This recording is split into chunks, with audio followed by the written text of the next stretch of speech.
gentlemen. There are no aristocrats here. Look, I'm not trying to abuse you. We of the English upper class are simply blunt. A spade is a shovel, darling. So, men and women, welcome. Tonight, a treat. Vibrant, mischievous actors will conjure up a window into yester century to provide you with the fascinating world of Restoration England, where things look different but are the same beneath. Different in that the focus here claims to be about the manner in which a thing is done. A comedy of manners, rather than what is done. So what? So what? It's kind of a lesson, is it not? To watch others struggle through their emotional repertoire, no matter how tiny, whilst wrestling behind a veneer of cool. As long as he plays sport well or has a pleasant face, who cares about his secret depravity? Interestingly, the lives portrayed here are based on real people, painted over with a layer of romance. The homage has been written out of an infatuation with a rogue long since dead, on whom our hero, Dorimont, is based.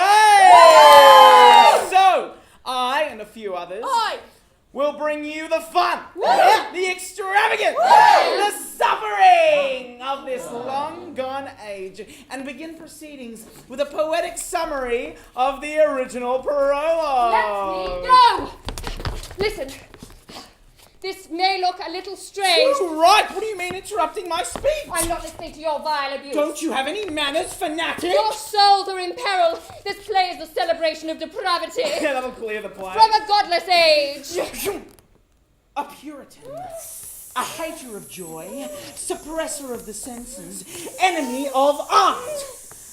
Her lot defied and beheaded a king for being a ghastly chap who condoned such atrocities as extravagant spending and sleeping around. A traitor! Under Cromwell, adultery and swearing were not good family values and carried harsh penalties to prove his points. Her team lost, so she's pissed. And she hates you, that's right, for not being all in black, buttoned up to your chin on your knees, praying on a cold stone floor. You think I'm rotten to the core? Filthy fornicator. You'd rather we all enjoy the horror of fundamentalism. I'm glad for the right to speak my mind. Now to the prologue. Oh, you got your hands full. Paddle up, I'll read this.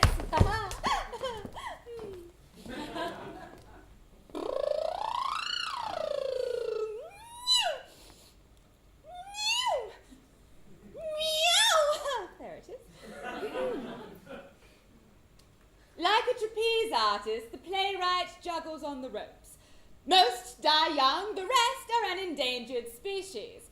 The public's lack of appreciation should wreck their hopes. But no, compulsively they continue writing speeches. A lucky break tempts them on, blind to their inevitable failure. Modestly they begin, but like a virgin introduced to sin, tickled once with your kind praise, they go berserk! They go berserk! Okay, it doesn't rhyme, but you get the drift. Oh, this bit's about you. For your own sakes, don't be too severe, and admire at home what you damn hear.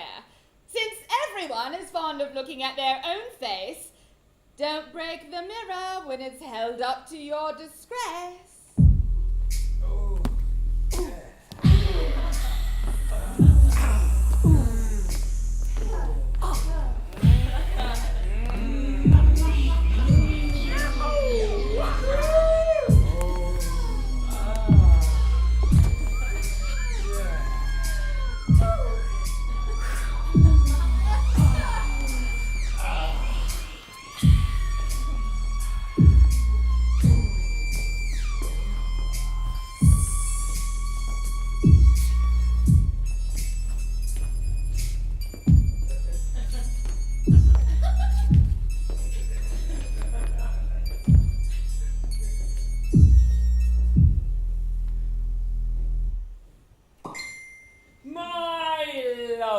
letter to Mrs. Lovett. Dull and insipid as these things always are, in fact, written in cold blood, because I no longer care. Writing it has exhausted my good nature. Handy! Sir! Get one of the boys to deliver this. None up yet, sir. At noon? You pay them? They celebrate. Well, next one to get the clap while celebrating can rot with it. Is that overgrown bag with a barrel of guts in front here with my breakfast? Well, double tripe, what's the news? Oh, news is how lucky Mr. Doraemon is that he gets to enjoy my wares that I've been up preparing since 4. I've seen better food in the gutter. Ooh, where you find your pleasure. Never heard you praise anything, Mr. Doraemon. Those fine ladies, if they could hear the way you speak of them. Which reminds me, a young gentlewoman, a rich heiress, come to town recently has seen you, apparently. Oh, try this peach. It's riper than anything you've had lately. I'll bet this heiress is a real cow with hair on her chin but none on her head. She spied you yesterday at the exchange, playing the fool with some shopkeeping woman. With a mask?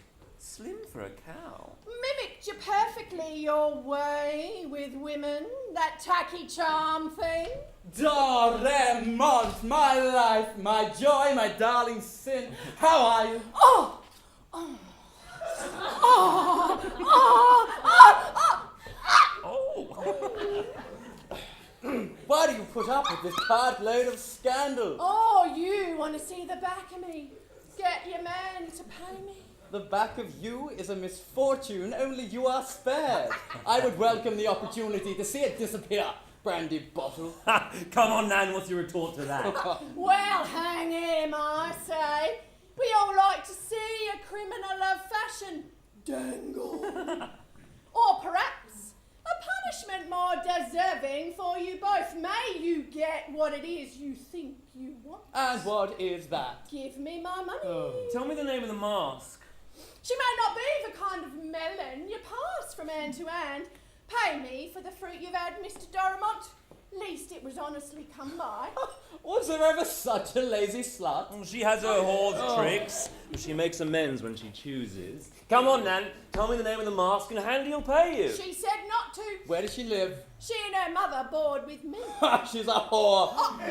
Show some respect for my very upright business. What's her mother like? Sober as a judge, and she's heard of you. Thinks you're the devil himself. Ooh, what's she heard? Or gossip has made you more evil than you are, if that's possible. She thinks they've toned down the stories of you to save what rags of a reputation you still have. Sounds like Lady Woodville and her daughter Harriet. You know them. Oh, the mother's an old-fashioned baggage who keeps her daughter tied to her side in the country, like a prisoner. So any knowledge of her is almost non-existent. I like old-fashioned mothers.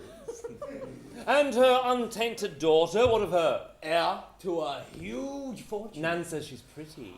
I haven't seen her in 12 months, so I can't say what's happened in the interim, but the last time I saw her, she was the most beautiful thing I've ever met.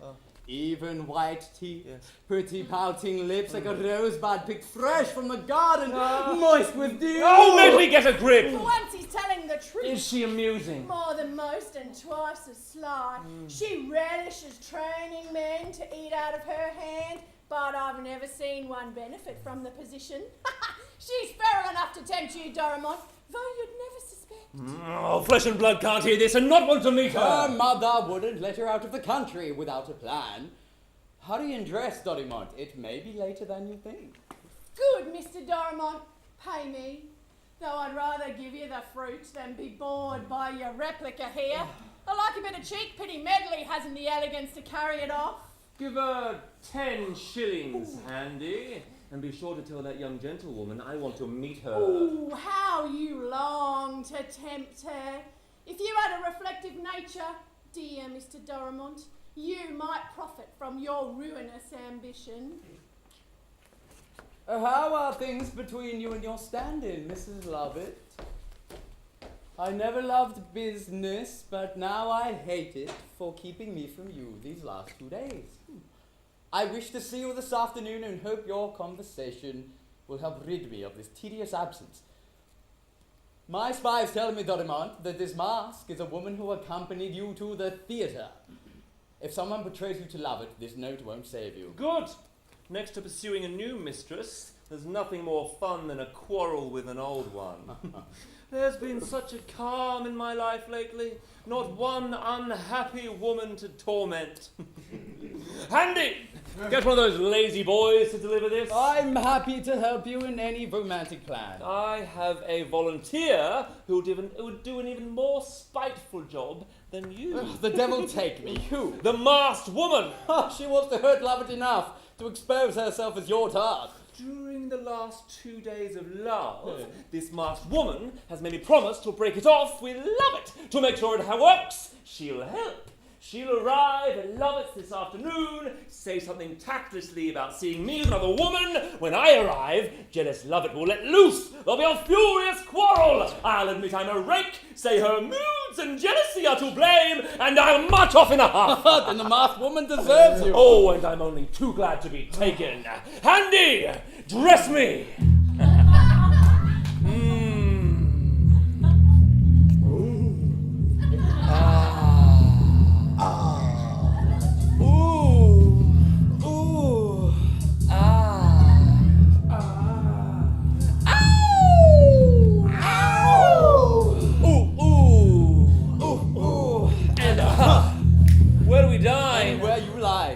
Here's a good third man. Gentle sir, how will you explain this visit to your honourable mistress? It's not in her interest that you keep company with sensible men. I don't tell her everything.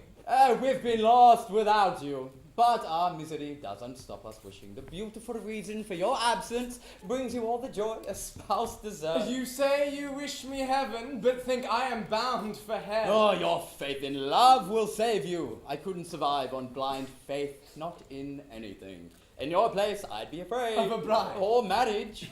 Stop your fussing! I thought you might like some orange essence.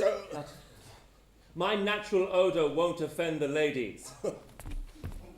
But a man's excellence should be proven by the way he ties his cravats. How careful nature is to ensure there are always peacocks. There is a great lover of fashion just arrived from Paris. Sir Fopling Flutter. He listens. It's tway mode, says his friend, the French Count. He thinks it gives him a languid air. He's fast in pursuit of the ladies, though. I was at my aunt's yesterday in time to hear him instruct Mrs. Lovett on the latest French attitudes to love.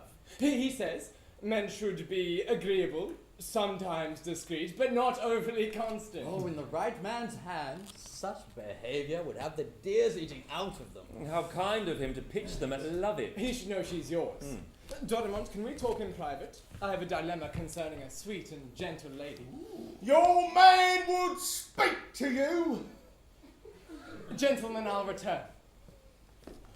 You two seem close. We have mutual interests. His secret? He wants to marry Amelia and asks for reassurance I can't give. Amelia is beautiful, level-headed, virtuous. She'll change. Women become, in the end, as disillusioned as men. You tell young Belair that. He may strive to prove you wrong. If I told Amelia what I think about the whole affair, she might marry with her eyes open and see those lying more accomplished who wait for the leftovers. Ah, Belair, I thought we'd lost you. Men in love are such unreliable company. My man brings terrible news. My father has arrived from London and is lodging in the same house as Amelia. In the meantime, he wants me to meet him at my aunt's where he's to introduce me to the woman I'm to marry, or be disinherited. Here's your chance to show Amelia the extent of your love. Damn your father's estate. Marry Amelia and goad him into fulfilling his threat. Instead of riding in a coach, humble yourself in galoshes. In your misery you'll be pointed out and pitied by the amorous rakes. Your fame will last forever. I'm on the rack. I'll go to my aunt's and see what's happening. Where do you eat? Long's. If I can sort this and I'm fit for company, I'll meet you there. Have you ordered my coach to the door? You didn't ask for one. Well, then how am I to travel, then? How did you come? In a chair. Yes. Oh, you could order a coach, sir. Oh, I could order an elephant if I wished. Call for another chair and have my coach follow to Long's when it's ready. So, once again, Dorimont walks the stage, all wit and style. In truth, he is John Wilmot, second Lord Rochester, treasured favourite of the king, despite his mischievous malice, with an irresistible, dangerous power over women, humour and courtly clout admired by men. Soldier, hero, cheeky rebel, libertine, every man's secret self, every woman's guilty pleasure. This is a story of true love, my dears, written originally by his beloved devotee Etheridge. Oh, to have such a pal who would write you into immortality for love's sake. Enjoy! Crossing now to Lady Townley.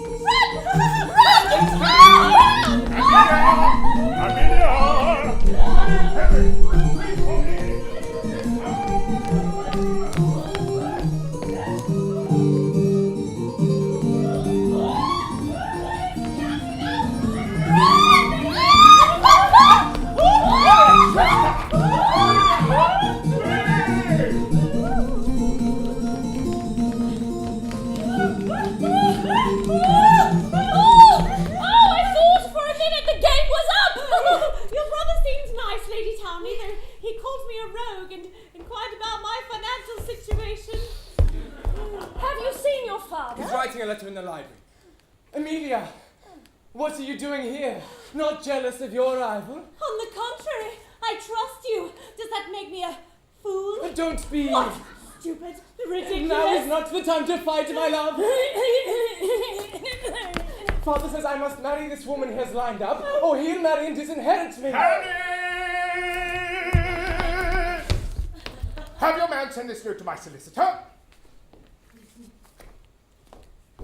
Oh, indeed, I'm glad to see you visit Lady Townley.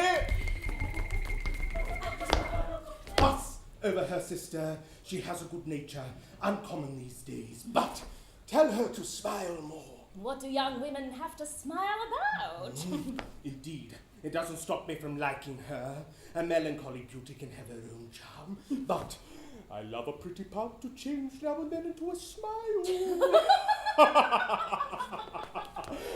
Cheer up, sweetheart. We three shall dine together soon.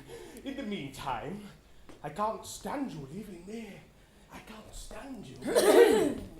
Harry, you are to come with me to Lady Woodville's. I've given this boy to a rich woman.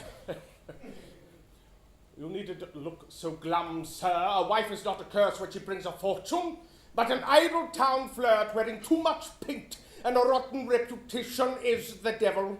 And I hear you're in league with such a one. Untrue, sir. No, untrue. There are plenty of fools in this town keeping whores, and the whores show them up for the idiots they are. Farewell. Come along. He's smitten. Your servant! Madam. We haven't seen you for too long, nor your charming friend, Mr. Dorimont. Mistress Lovett's been here for 2 whole days, distracted with grief. Jealous of what Dorimont is up to. Oh, she couldn't have picked a better monster to torment her.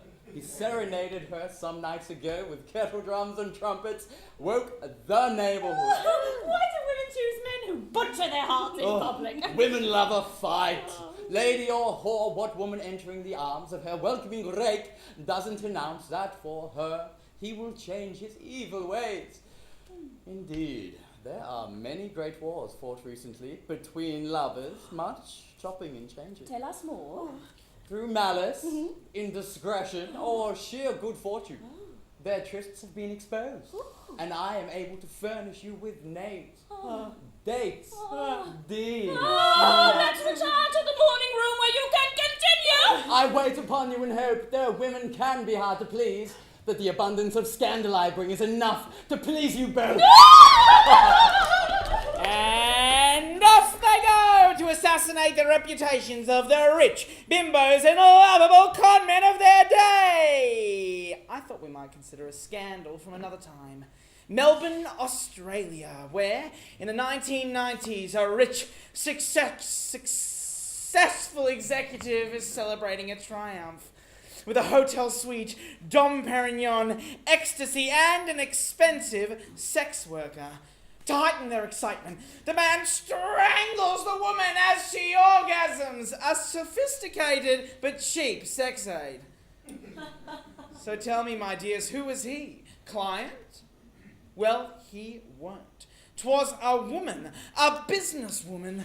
She expires, and her gigolo is charged with over-enthusiastic servicing. Women now are more like men have always been. Does power generate testosterone? Is that the villain? Well, that's the puzzle. Let's ponder that as we adjourn to Shay Lovett, Doramont's current paramour, a woman more traditional.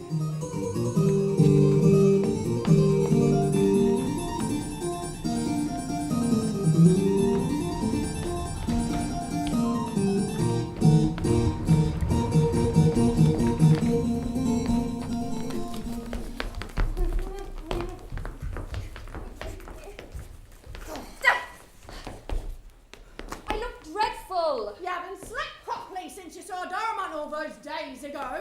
Didn't do you any good making him promise to return to you instantly, ever since you've had one eye trained on the front door. He may be a devil, but there's an angel underneath so charming and agreeable, I'm compelled to love him, no matter how corrupt he is. Oh, I never thought I'd see you subdued to this degree. Not long ago, you discarded a lover for talking to another woman in your presence. Fools like him make me love Doramont more. Ooh, I thought Doramont would make you hate all men. Except him. And what excuses does he make? Business. Modern men are busiest when they pursue a filthy bit of crumpet. You're angry because he makes fun of you. He ridicules me and I hate him for it. But I loathe him most for slandering you. I'd rather be made infamous by him than owe a good reputation to the dull discretion of those gentlemen you admire. When he abandons you, you'll be known around town as his spoilt goods. Polite society, like that Lady Townley, will cut you dead. Belinda!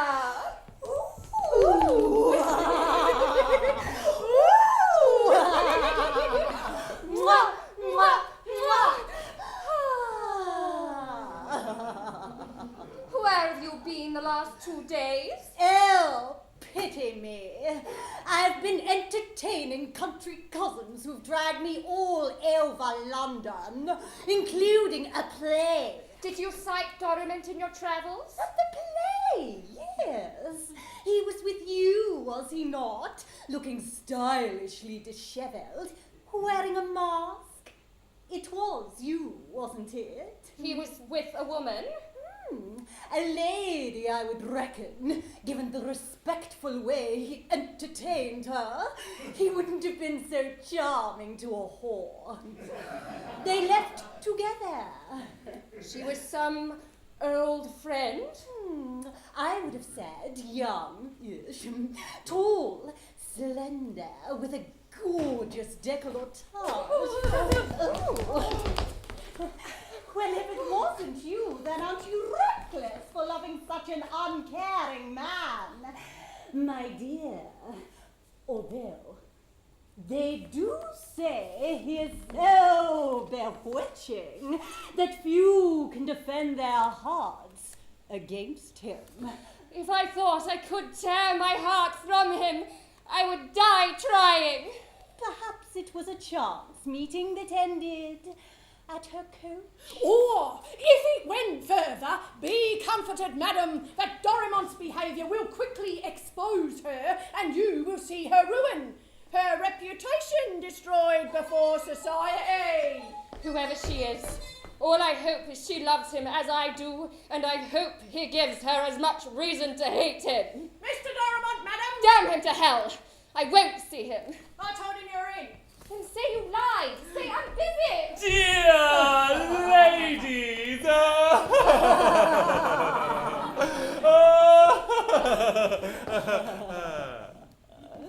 I fear some accident has upset you. A wrinkle in your dress. Hair colored awry. Something more trivial, if you ask me. Ah, Mrs. Pert, a bodily noise alerts me to your presence. And where have you been these past few days? You've mocked businessmen, now you've become one. I can't dictate to my emotions. 1 minute I'm drawn to pleasure, the next, work. You faithless bastard! Oh, the foghorn sounds! Who was that masked bitch you accompanied to the theatre yesterday? Oh, the she-devil won't tell. In truth, I did everything I could to find out. You admit that to my face! Oh, spare your fan, madam. A woman of your years may need it. I wish to God I had the power to make you feel some of the misery you caused! Oh, so thunder breaks the clouds in twain and makes a passage for the rain. Are you the devil who created this storm? I saw you at the play yesterday. You're mistaken. Ah, yes, I think so. And I'll have my revenge. I'll pursue you, fawn over you, dog every visit you make, look upon you with such dying eyes your friends will worry for your virtue and send you out of town. I'll see you, my lady townies, when we leave here. Get away from her! Oh, good! There's one jealous. You swore to be faithful, you liar! On the contrary, truthfulness has ruined me. I can't avoid offence by making an older woman believe I thought her young, that I mistook paint for the freshness of nature, or pretend fondness for a thing I've wearied of. Now you show your true self. Love gilds us over and makes us show fine things to one another, and then the gold wears off and reveals the brass beneath. And your promises? I thought I was in love. Get out! Not one to stay when I'm not wanted. I obey, though it hurts. If leaving hurts, don't go. When love is dying, I think it best to put it out of its misery. Our love is dying! Well, consider the symptoms. I visit, you're distressed and pick a quarrel. In my absence, you fawn all over that idiot, Sir Fopling Flutter. I met him once. There! At first sight, you turn on all your charms, make that fop feel important, flatter him. This is madness. Who told you this rubbish? It doesn't matter. How could I ever love a woman who dotes on such a tawdry French mimic? This jealousy of yours is a pretense. I know you. Think of me as you wish. I wouldn't want a woman to think well of me who admires Fopley. Stay! I'll tell you what really happened. I've heard too much already. Call him back. Oh, let him go and good riddance. Run, I tell you. Bring him back. Oh, for heaven's sake, don't tell him I told you. I dread his tongue. He's gone, madam. When I told him you wanted him to return, he smiled, flung himself in his coach, and said, What? Drive on. If only I'd trained as a wench before I met this great warlock. I'd give anything to have him in my power now.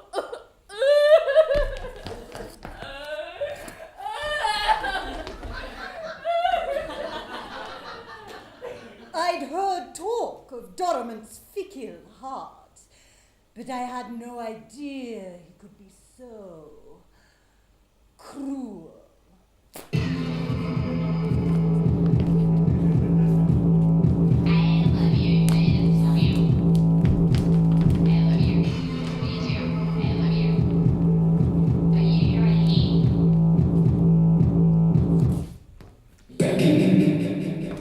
Lady Woodville! You think a hairdo is all I need to make me? It's not your fault. I know you're brilliant at London hair. I can't believe this will be the reason for any success I have here. Ow! Oh, jeez, what are you doing? Woo! Who are you? I thought you were the maid. Where is she? I'm Amelia, and your maid has gone and said as she brushed past me in the street, she won't be back. Busy holds herself in very high esteem. She's Lady Townley's maid, so I know. It doesn't take much to offend her vast knowledge of society and fashion. Is Lady Townley organising a husband for you? My mother has a potential suitor in the very next room. I'm to be put together in marriage with someone I've never even laid eyes on. At least if my mother can help it. You've never seen him. That's what I said. What need is there? Let me tell you something, Amelia. I'm plain-spoken, and I rely on my true appearance. I'm sorry the maid and my mother don't appreciate my naked face, but I won't hide behind the powder and paint society demands, or wear a mask. I don't believe getting married should require such a dishonest strategy. You would marry for love. Oh, I didn't come to London for a husband. I only agreed to see this man to get out of the country. I adore London, but I can't get my mother to bring me here unless it's to look at prospective husbands. Well, I've heard he's very fine. Oh, he wears his clothes fashionably and has a pretty windswept look. Sounds genteel enough. Varnished over with good breeding, many a blockhead makes a tolerable show. You don't like him. Oh, I might endure him as a husband, seeing as though gentility is the best a woman can expect. Though it enrages me to be treated like a block of land, wandered over and inspected by greedy parents. I would rather lay myself out in hearts and flowers, I swear. What? Madam.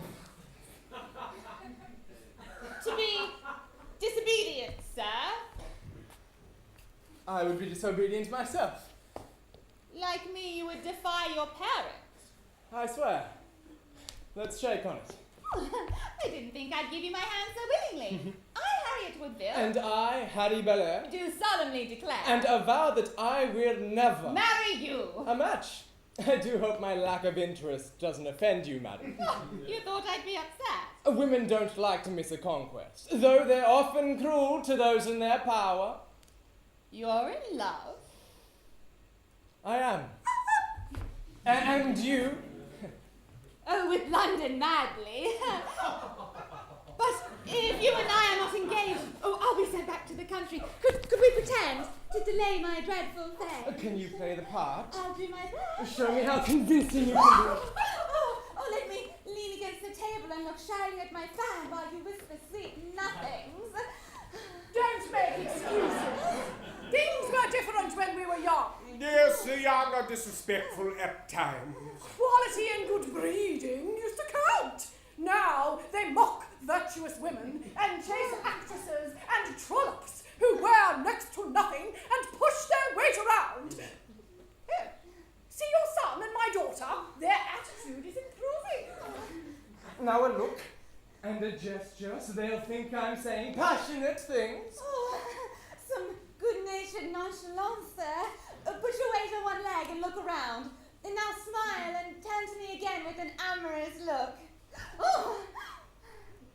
Now give me a kind look. And then?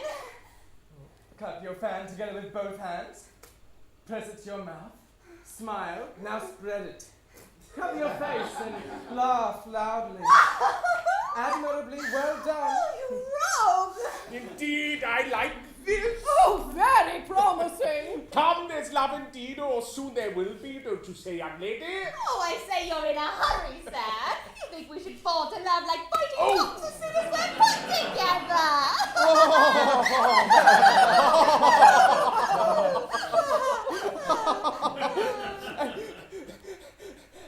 Why don't you two go outside together and take some air? I have some business, but I shall meet you later at Lady Townley's. Oh, yes, and sir, we shall see you perhaps on our walk before we dine. No, I won't have time. But I will see you later at Lady Townley's. Excuse me.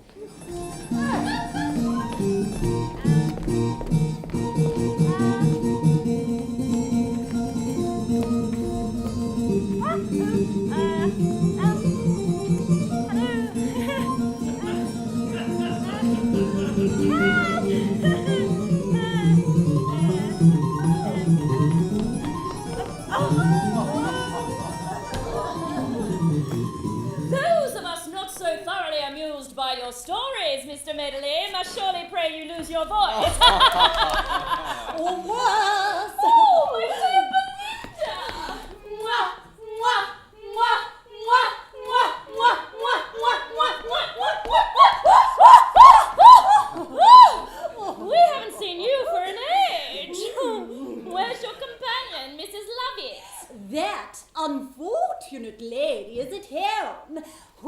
she has recently been the brunt of Mr. Dorman's tricks. He really is the worst man alive. Is there trouble between them? Dorman objects to her behavior with Sir Fopling Flutter.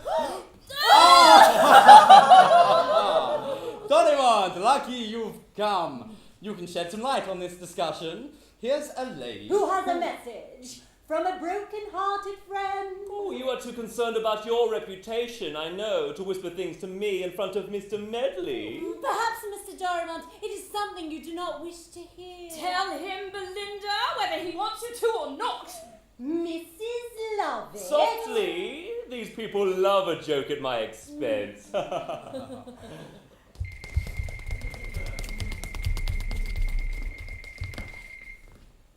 You have made me hate you, which I didn't think you could. Because I obeyed you. Because you were cruel and relished. Nothing is cruel to a man who would die for you.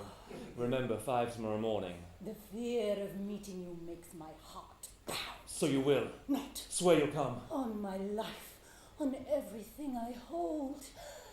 Dear, You will meet me. I can't refuse. Oh, kind lady. In what sort of a state did you leave Lovett? She was calmer and bravely defying you. I said I'd go back. And when you do, suggest a walk through the mall. No one goes there. I could get Sir Fopling to meet her there, then arrive and catch them together. Oh, you do persecute her too. Then tell her it has become too hard and I just can't go on. Women flirt the way they play cards. When they start to lose, they won't let a weary man retire. Excuse me, Lady Townley. You're leaving? I promised to go to the mall with Mrs. Lovett. Madam.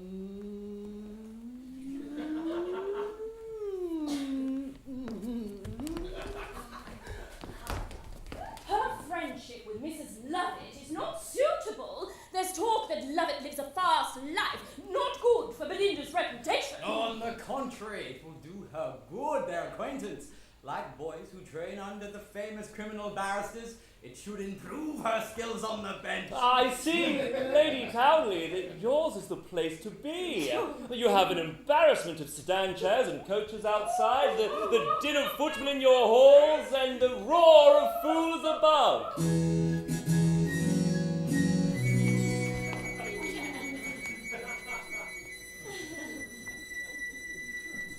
Speak of the devil. Sir Fopling, Medley's been telling us of your newly imported ways. Madam, I kiss your hand.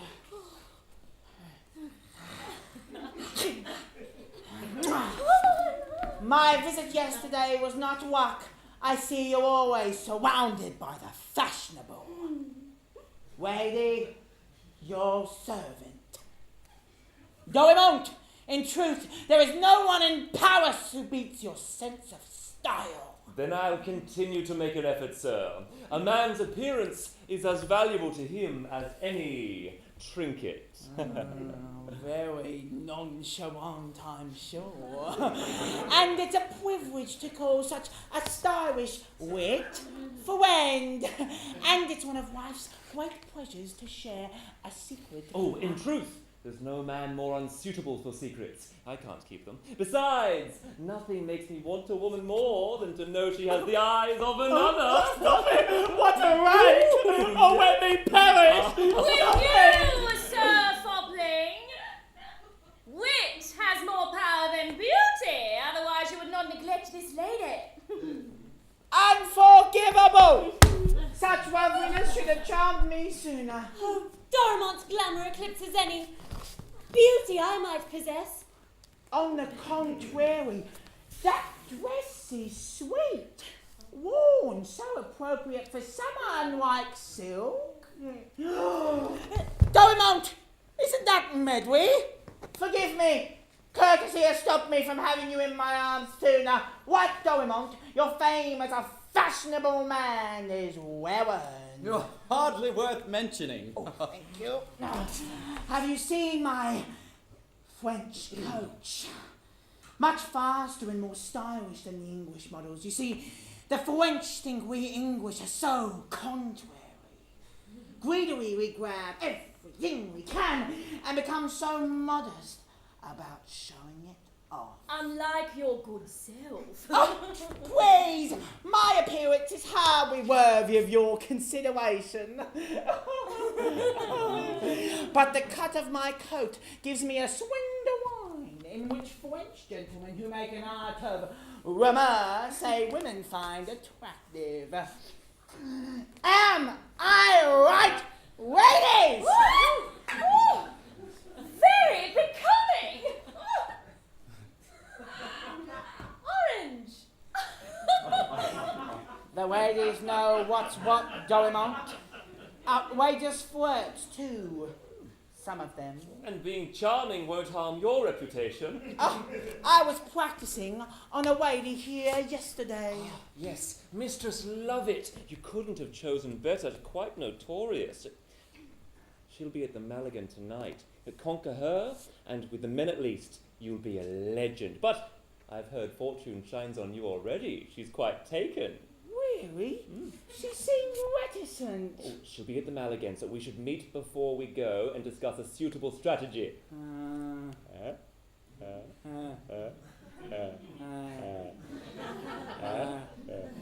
Anyone who is anyone will be at the Mall tonight, ladies. It'd be a crime to keep such loveliness indoors. Dorimont. Au revoir.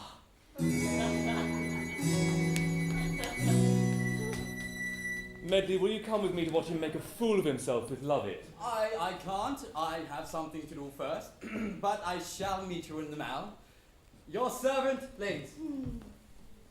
If I was to walk through the Mall tonight, could I hope to see you there? Not tonight, dear Mr. Dorimont. Amelia and I have plans to make, and my brother will be here soon. Oh, well then, au revoir, as Sir Fopling would say. Let's wait in the garden.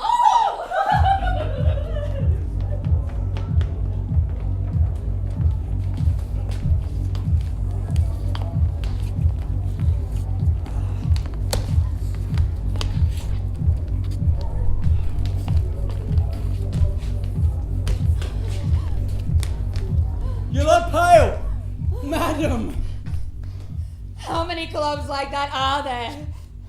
God, how many members? No idea. Enough, I'll wager.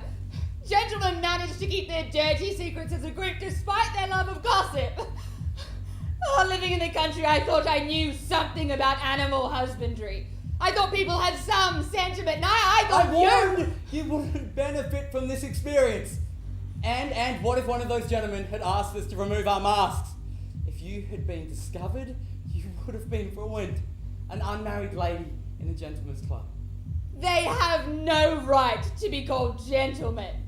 Who stood an innocent girl on a table to be sold for the use of her body? Not that innocent. 10 years More old! like 13. And I know for a fact that she's no virgin. She has a child. And being quite a beauty, she'll flourish. And to what heights can such a toy aspire? And I hear that Donovan belongs to such a club. I've heard that too, though I've never seen any evidence. Oh, the famous wit. Of course he belongs to one. But he won't pay for women. He's always saying love's free. Go. Oh, my friend is looking for me. Thank you for helping me to understand London. Where have you been, madam?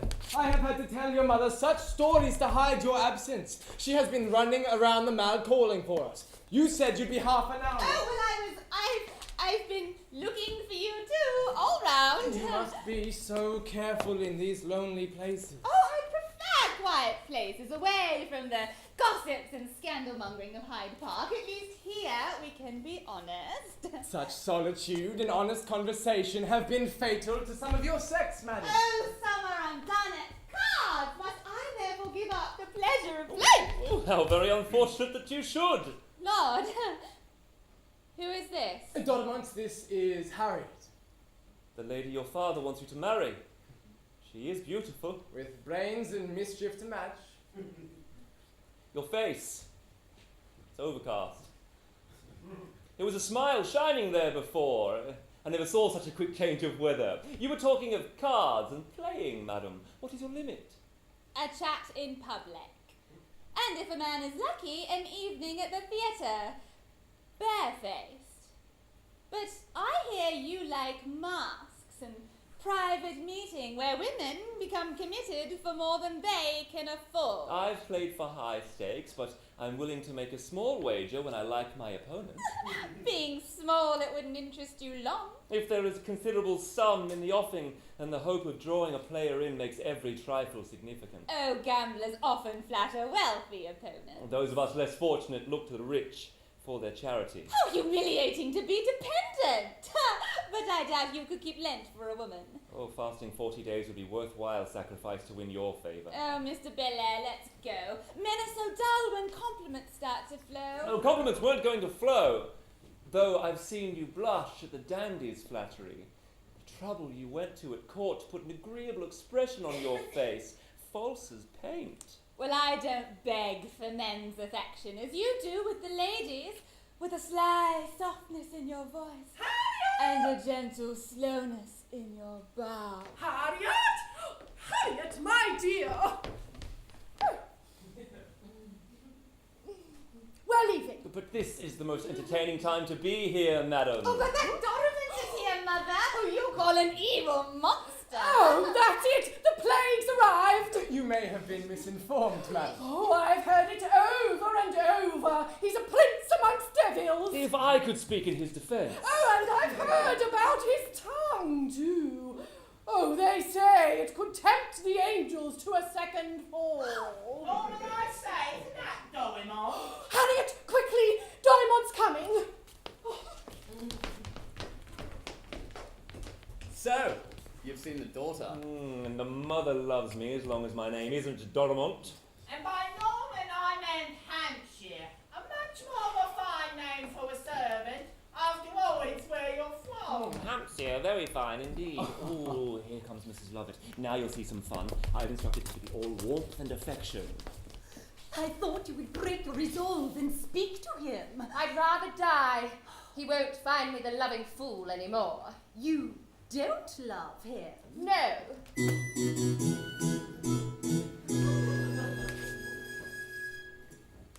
Madame! The honour of kissing your hand is a happiness I missed today at my Lady Townley's. You were so kind when we met there last time. Your wit and beauty compelled me. Lovett doesn't look unhappy. You're very pleasant company, Sir Fopling. Are you being snubbed, Doraemon? You imported your footman from France, I hear. Except one blockhead. Norman Twat. Norman Twat!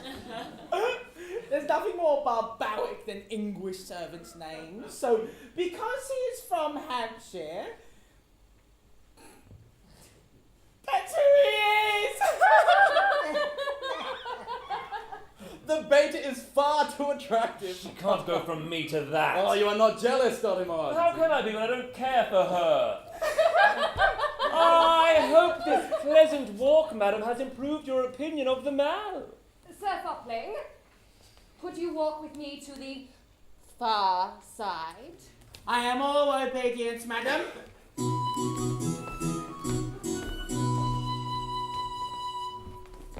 Belinda, you're coming, aren't you?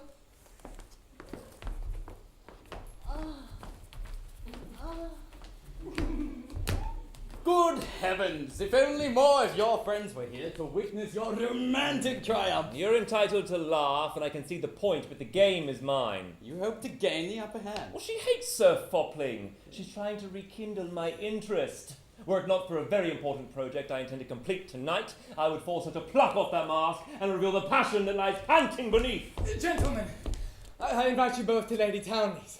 Lady Woodville and her daughter Harriet will be in attendance to be better acquainted with the family. Consequently, I need your help, Medley, with my and Amelia's plans. Yes. There has also been a request for Mr. Doraemont to attend and to call himself Mr. Cortage. Mr. Cortage. A character from a play. A foppish pauper who courts elderly women for their money. Harriet's idea, I'll wager. She is a nasty piece of work. Thank you, Belay. We'll see you there shortly. Turning her into a devotee would more than make up for the loss of Lovett. This business with Lovett isn't over. Before sunrise tomorrow, I'll have my revenge. You and Lovett, to her despair, will learn that I can fathom all women. Party, party, party!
This is not the woman's age, Mr. Cortage. Lust is the business now. Love was the business in my youth. Oh, this is a generation of idle young men, madam, only dull admirers of themselves. Precisely. He certainly knows the way to my mother's good opinion. These mischievous young boys think a woman past her prime at 20, insufferable at 30. The depraved appetite of this vicious age tastes green fruit and thinks it has a sweet perfume. While deserving women, madam, soft and sweet-smelling, go neglected. Oh, I protest, Mr. Cortage. A dozen good men like you would make me forget all about that wicked libertine Dorimon. They say he isn't interested in fruit he can't manhandle first. A pleasant mistake, madam, causes a little laughter. Come, child, another dance. You're too strong for me, sir. As strong as any young man, madam. Would you rest for a man who doesn't have your energy? We'll go to my chamber. Leaving us, Mr. Cortage. But he's a dancer, my lady, and the music will start again soon. No, we'll send him out in time. Or else we'll have to call for Mr. Donovan. Oh, that wicked man is forever running around her head. She'll be married soon, and that will deaden any wild thoughts. Indeed, sweetheart. I hope you noted Mr. Cortage's comments. With a little patience, you could have a real man. One who would make a reliable, responsible husband. You're wanted in the other room, sir. Thank you, good Mr. Cortage. Farewell, child. Behave now. I always do. Don't answer back. Such impertinence. Give a respect for me, Mr. Cortage. A good one of those. Give a. Goodbye. You've charmed the whole family. Something you'll destroy, no doubt, with some ill-timed prank. I believe my Lady Woodville is fond of you. I wish her daughter was. Talk to her. Test that sly tongue of yours with a well-practiced exercise. While I help Amelia and young Harry with their plan. Yeah.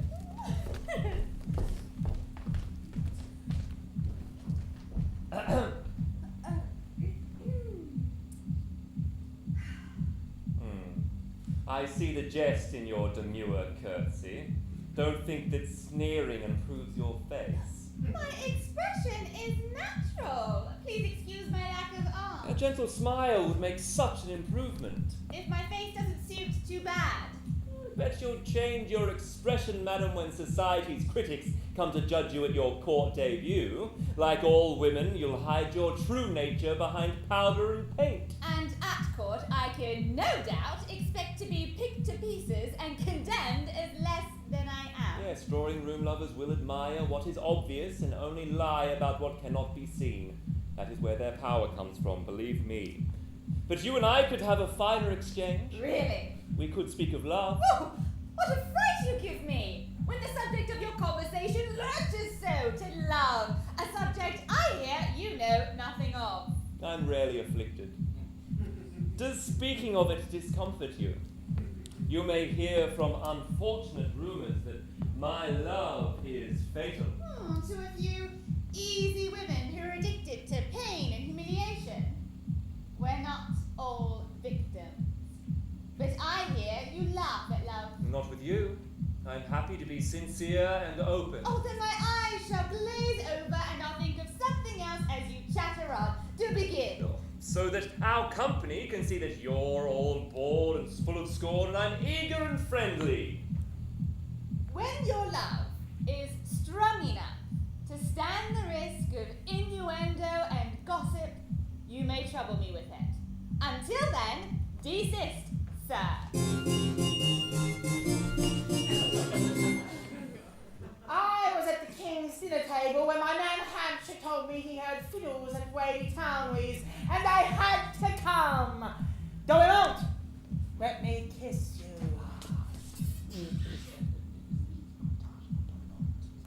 Ah, all right. Cortage. Who's the pretty lady? The worst flirt in London. In Paris, the fashion is to admire modesty and ridicule the tease. Ah, Dorimont. Cortage, I mean. If only you had spent the winter in Paris with me, visiting the creme de la creme. Ah, Dorimont. Again! Cortage, I mean, a pox on it. Oh, Mr. Cortage, are you looking after my daughter? Oh, Lord, how you admire this dandy. He's no Dorimont. I doubt Dorimont would grovel quite so thoroughly. But child manners. Lady Townley, I haven't had the pleasure of meeting this young gentleman. Sir Fopling Flutter. He comes ahead of some young rabble, including Dorimont. We'd best be leaving, madam. Let me show you to your coach. Mr. Bentley! Mr. Bentley! Stay! Have a drink! Who's this? Sir Fopling, are you leaving? To have a word to Cortage. He's taking the ladies to their coach. Well, in the meantime, I'll call for a bottle. Where is Dorimont? Attending to business. I'd say business wears a skirt and has been waiting for some time. Amelia and I have decided we'll do it and damn the consequences. Peace, here's your father. Now that the women are gone, we can have a proper drink, eh? Medley, we need to go. I hear there is a parson who can... Oh, let's go to Dorimont's first and see who's the business he's so keen to attend to. Mr. Bentley, my sister says you're an honest man, and indeed, I like you. I wanted to discuss. I have a scheme I wanted to share with you good gentlemen. One that would end my loneliness, which is being painful and sad. How I long for the company of a pretty companion.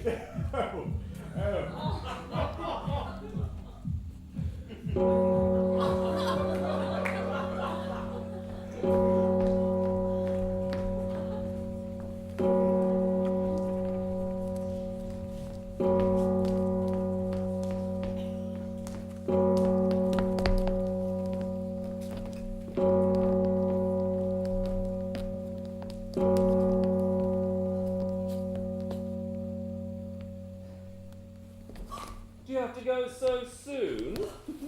Did you have to come so late? Handy! Call a chair. Oh, you're trembling. Are you sure no one saw me? Only Handy, what's wrong? Oh, you are wicked to make me love you when I know better. Will you keep your conquest to yourself? Of course! Not You doubt me? I have little doubt you couldn't keep a secret any better than I could trust you with one. I swear. That you will do what you've never done before. The wife would sooner betray herself to her husband. And yet, I would rather you lied to me about this than the promise you made never to drift with Lovett again. A man is unlikely to want to see an old play when there is a new one in town. Swear you'll never see her. By all that I hold dear. Oh! I'm happy to do this for you. Then I'll think you're true to me for the oath's sake, and not for love. Then I'll swear by my love. The chair's wrong! Oh, let me go! When will we meet again? Oh, I'm busy for the next 2 weeks. Not that busy. Now that I've given in to you. And I've seen how much pleasure giving in to me has caused. Oh, will it make you love me less if I was to grant you another meeting so? Oh, willingly.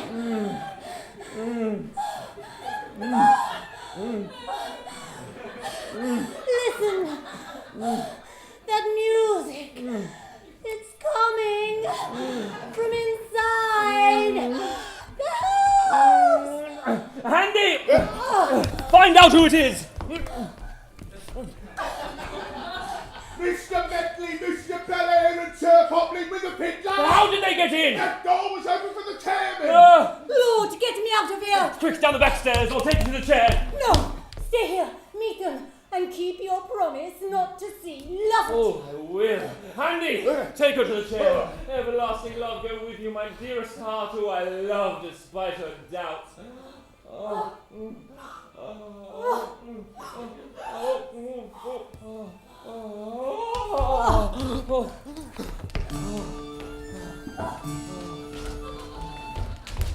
Not in bed. Restless? Oh, coming home has brought me considerable pleasure, and I'm feeling relaxed indeed.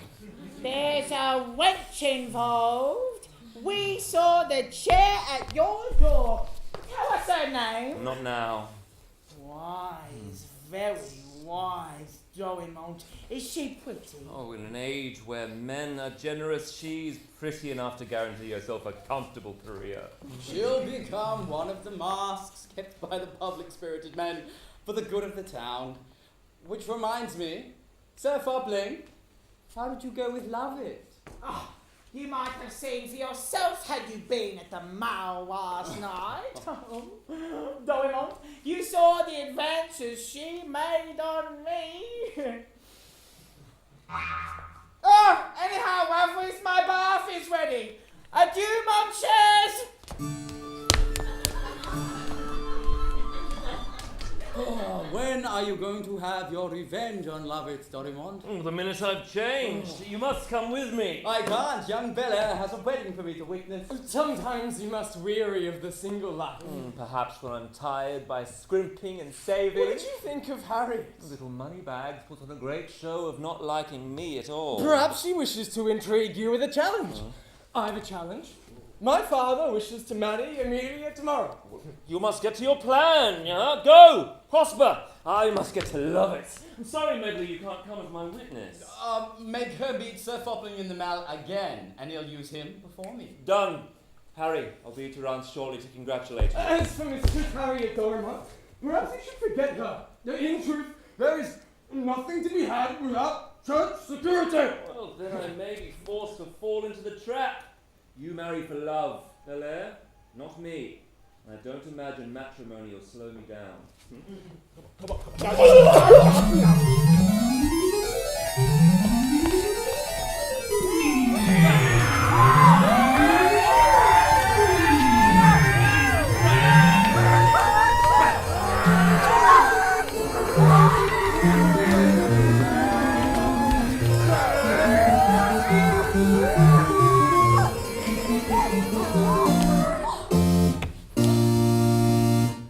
Lord, where have you brought me? When you gave no address, madam, I assumed it was the usual spot for Mr. Dorimont's late-night lady friends. Oh, it's Lovett's Quickly, get me out of here. Madam, I went to your house with an invitation from my mistress, and they said you left very early. Tell your mistress I'm here while I pay. If anyone asks, you picked me up from the Strand near the Exchange, or you'll answer to Mr. Dorrit.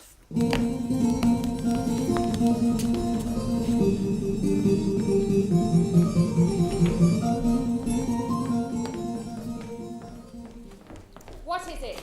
Mrs. Belinda, madam. What about her? She's below. She got your message after all. You said she wasn't home. Where did she come from? Strolling Harry brought her. Who stands near Dorament's? Run and ask where he picked her up. Show her in first. Belinda, you're up early, not your usual style. Those country gentlewomen I told you I took them to the play where we saw Dormant. Wanted to buy fruit and nosegays from the market. London stinks and perfume is a vulgar pretension. And did you buy a nosegay to tart yourself up? I was more interested in the fruit, fresh and juicy.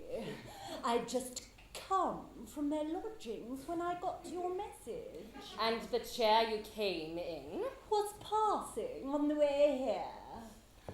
These country women, where are they staying? At the Strand. Why? The Strand, you say? Near the Exchange. What was it you needed to discuss? And also, madam, Mr. Dorimon is here. Belinda? Suddenly giddy! Not enough sleep! Woo! Lord, you look terrible. Can't breathe. She's fainting. Too much fruit, I imagine. Put her in my bedroom. Get her out quick. Beat her, madam. Show him the scorn he deserves.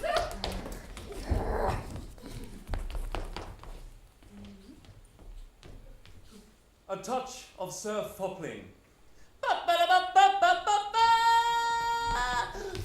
Footman, come here! Northern Tot, gallop over and impress my mistress!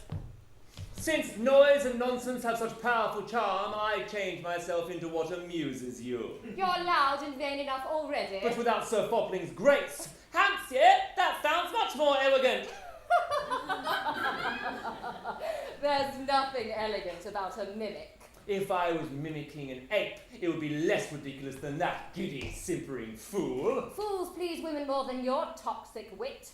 There are men about town who genuinely admire women.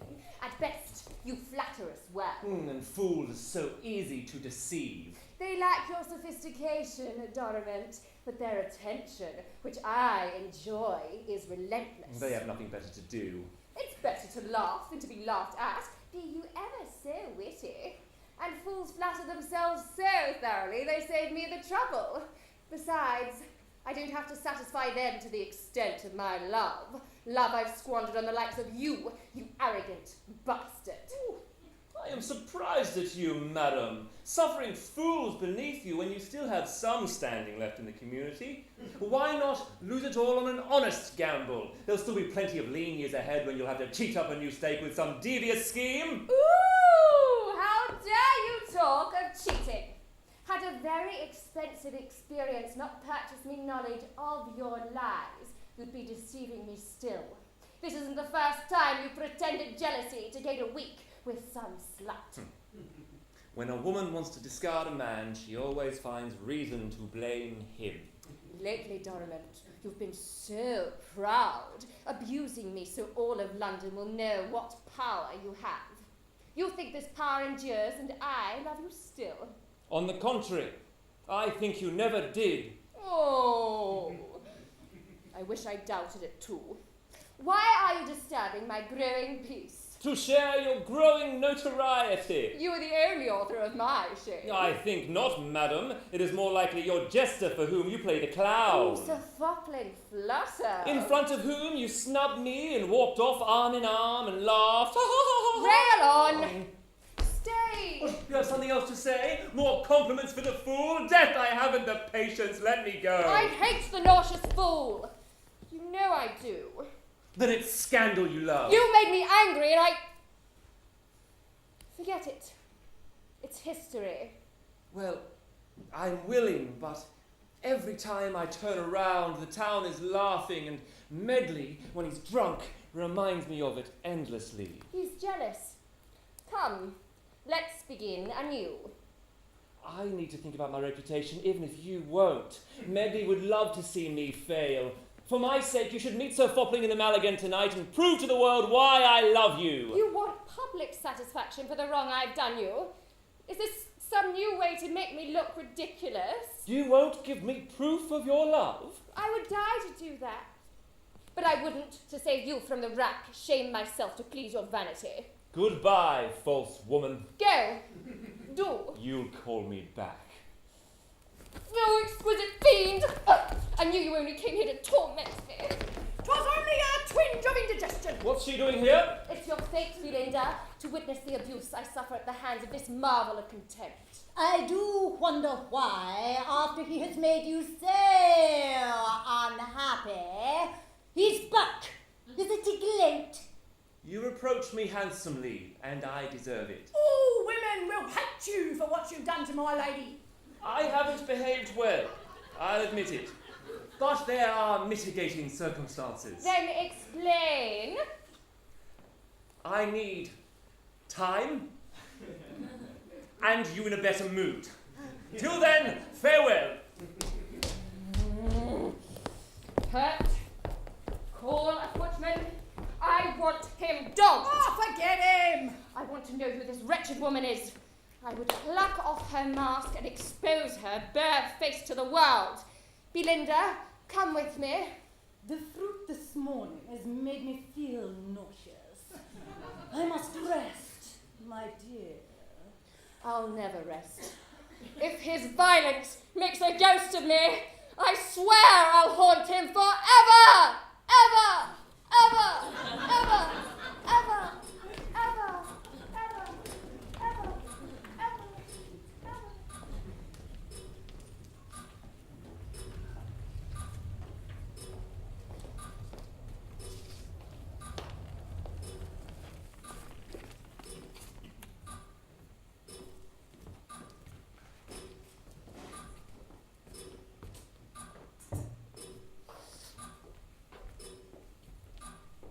Have you got it?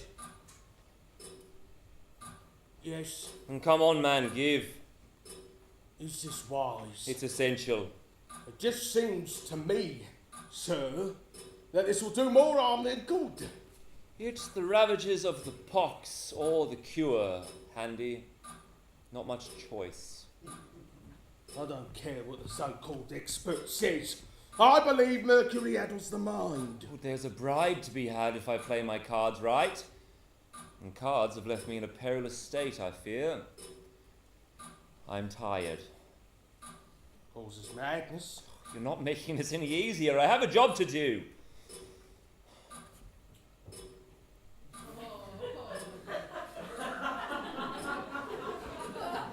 I just don't feel I can stand by while you submit to this quack. Oh, hold with your mewling!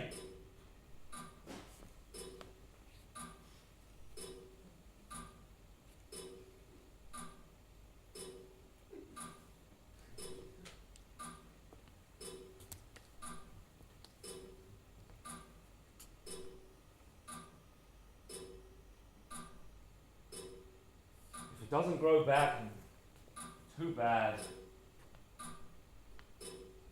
Trusty Handy, not another word. Just get on with it and leave the worrying to me.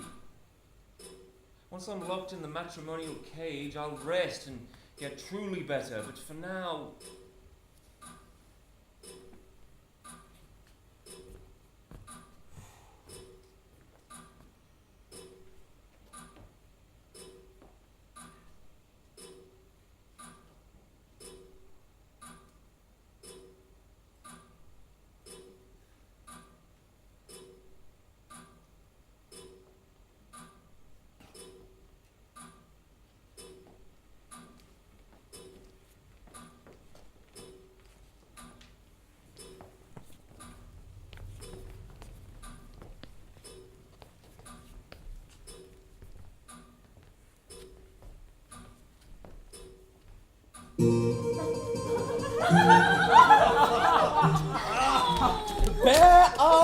Bel-Air, no regret on your face, so you look like any other husband. His fear of his father makes him look miserable. Oh, then let's hide the marriage for a time. Where are you all? Amelia, come out and eat. Can't anyone hear me? Sister! My brother! Quick, pass and smirk! Behind the table! Harry! The solicitor has arrived. Where were you this morning when you should have been with me? Attending to business. What do you know of business? I've got business for you. Sister, send for a parson. My Lady Woodville and her daughter are coming. Oh, and how are you this morning, sweetheart? My lady, the solicitor is downstairs with the documentation. Oh, then down we go to sign up. Sister, lead on. Harry, your business isn't here yet.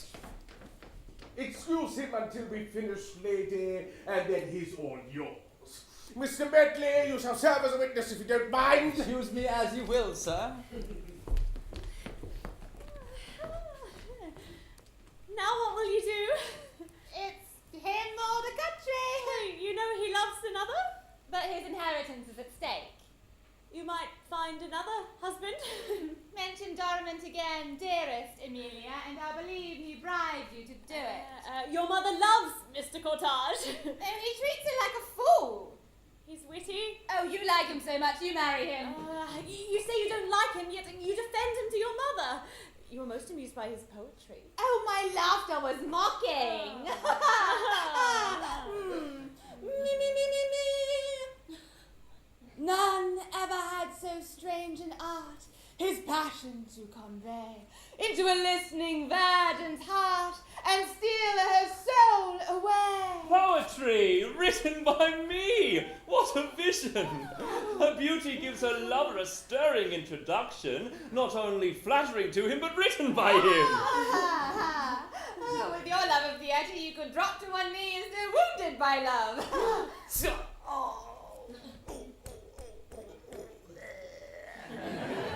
She replies like a true reflection of Venus, not herself a flawless marble, but with the obligatory heart of stone. Mistress Bride, for I know this happy day has made you one. Thank you, Mr. Dorimant. Ooh! Dreadful preparations are afoot downstairs. Nuptial agreements drawn up, a parson sent for. This lady is condemned to marry Mr. Belair. Well, as a single man, I could be persuaded to offer my services. Services you've offered to half of London. My arms are always open to the distressed. But I've opened my heart. You have filled it with a secret, if I could speak with you. A secret from one notorious for his amorous frauds. A secret written naked on my face. Oh, wasn't it you that said there's no truth in faces? That women paint on passion as easily as a new complexion? You do your sex an injustice. Let me give you proof of my intentions. I'll renounce all my vices. Oh, the women, the sordid friends, the clubs. Madam, I don't own to them, but the women, the wine, my friends... Oh, you frequent clubs. This country maid's education is broader than you think. I know about these places where men make an art out of blasphemous depravity, hopeless addicts to filthy whores. I'll promise to anything you want. Oh, hold! One wishes for devotion but gets a fanatic. Would you leave London? I thought you said everything past Hyde Park is a desert. Well, now my love knows no bounds. There's nothing I wouldn't do for you. Perhaps if I heard you talk like this in the country, in front of my mother, I might take you seriously. Then can I hope? Oh, madam, I believe the man loves you. Don't throw this away. Do you really think I can be so easily won? He's a great catch, they say. I would hardly describe Dorimant as a great catch when one is a rich young gentlewoman and he is destitute. Yes, I've heard about your financial problems, how they crush you. Spendthrift. They can't make me marry Belair if I won't. I am beholden to you for thought concealing our marriage would serve you better. Quick! Mr. Smirk! Hasten! If you please, we need to enable a young couple to go to bed together in God's name. Harry! For goodness sake, man, where is your lady? Oh, if this is the gentleman, sir, then I refuse to officiate. You have some claim on the lady? No, sir, it's the gentleman, sir. Congratulate him. He's married already.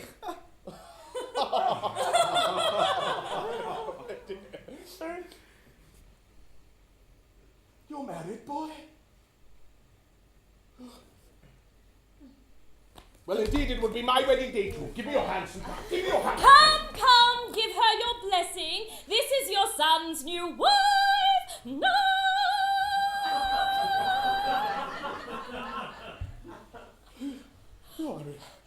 You disrespectful dog! And you cheat! All women cheat! And my own sister, a conspirator! What would you do with her? You called her a rogue! And in need of a good smack. You're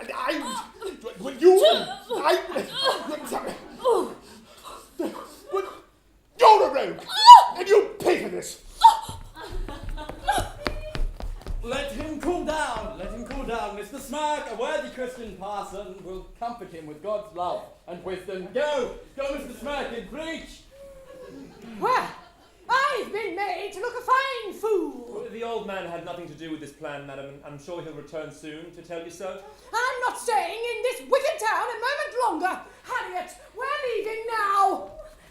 Oh, Mrs. Lovett, Belinda, please, come in!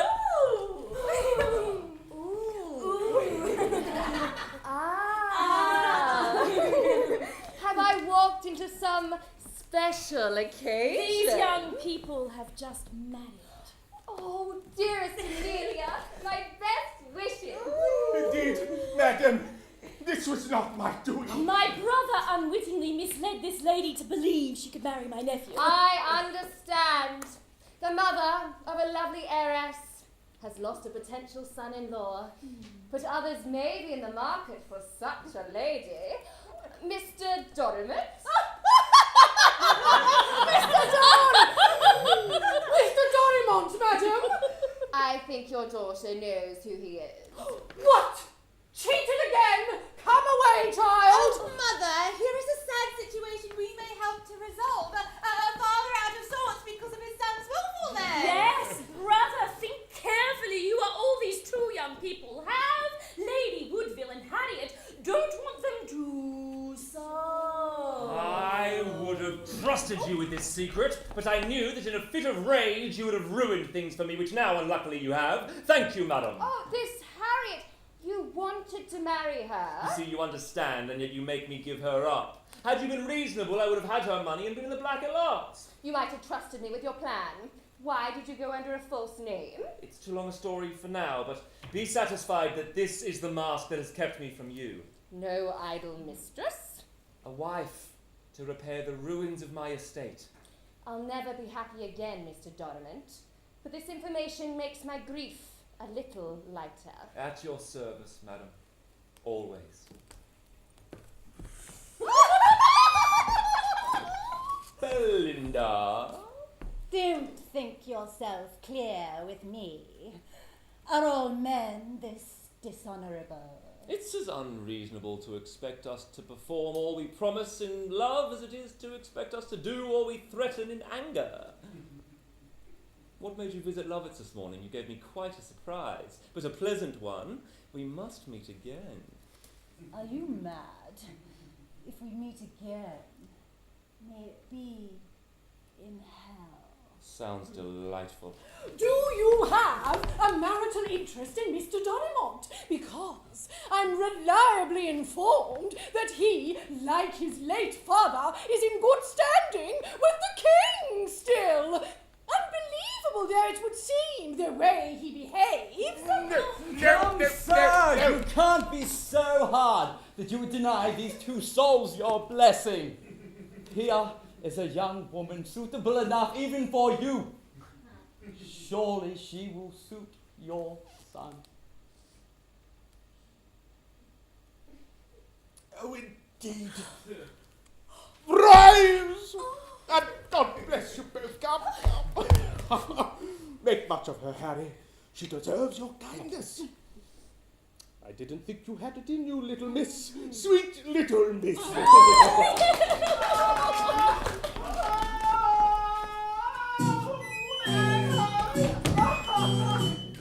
a damn windy day of pops on this apartment. It needs a mirror with an antechamber for one to tidy oneself. Madam, I've just been to your house and was told you were here. Next time I'll leave better instructions. The great sense of achievement I felt last night at the Mall has turned to unease. What sense of achievement could you possibly feel after a short chat in the park? The lady hasn't continued the pleasantries you enjoyed last night, Sir Fopling. Oh, she would have been quite a feather in your cap. A little too faded for my headwear. Besides, why bother with the coy ones when I have a couple of willing ladies to escort to the ballet? Oh, well, aren't you the wicked one, Sir Fopling? And I admire you also, Medway. You see, I believe that London has it wrong about who between Dorimont and you is the wiliest fox. Some are admired as they vanish into their wear, their prey cramped between their teeth. I admire those foxes not seen at all, even when their prey is halfway down their throats. Men are either rogues or fools. Use my misfortune as an example. If you want happiness, stay away from them. And Mr. Donovan doesn't have to be your God Almighty any longer. You dare to jeer at me? Belinda, get me out of here. Your hand, Sir Fopling. Ah, madam, can I escort you? You can join me You and my great friend. fool, get out of my way. Dorimont! Henceforth, if I want to know anything about women, I will consult you. Stark, mad that woman! Dorimont, it's your fault I was involved in that pretty mess! My ladies, wait!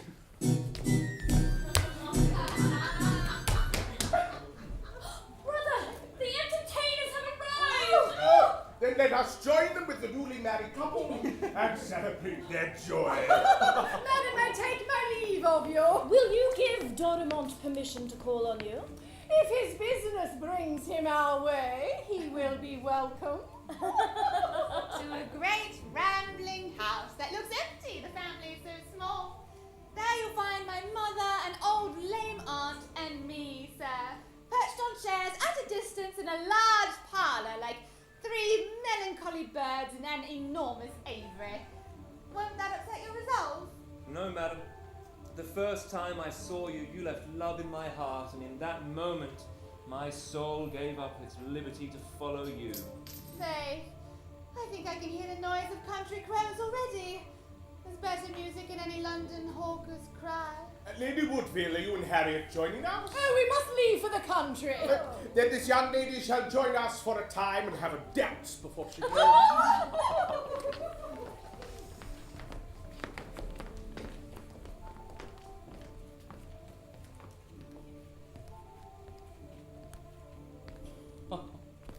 He will come, you know. He's in too deep. He'll come, Medley, because like most seducers, he's enthralled by what eludes him. We'll marry and he'll be tempted back to town in time. And when I'm left in the country, far from prying eyes... Then I will come, of course. Because if you don't... Unlike Dorimont, madam, I don't flatter myself that you will miss me long. Don't despair. You may not have Dorimon's audacity, Medley, but you burn at a more discreet temperature. Or would you be so kind as to escort me inside, Mr. Medley?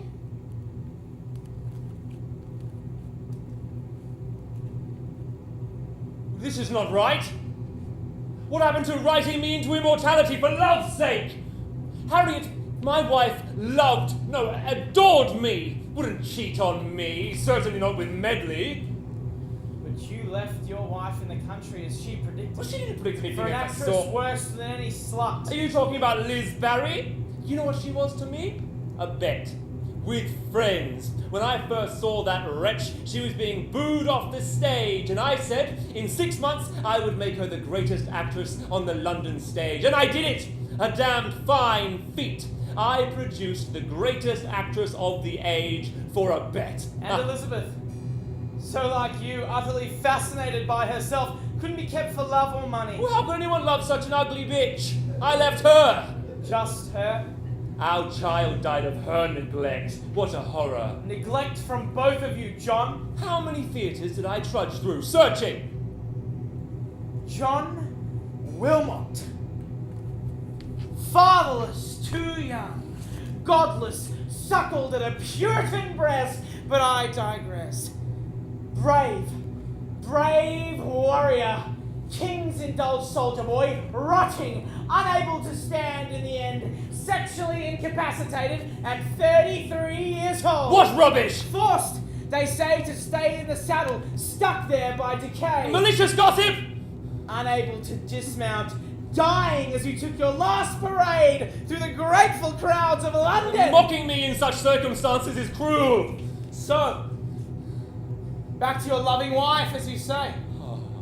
People pitied her because they said I treated her badly. Well, be happy. She got her revenge. Betrayed me when I was helpless, when I couldn't answer back.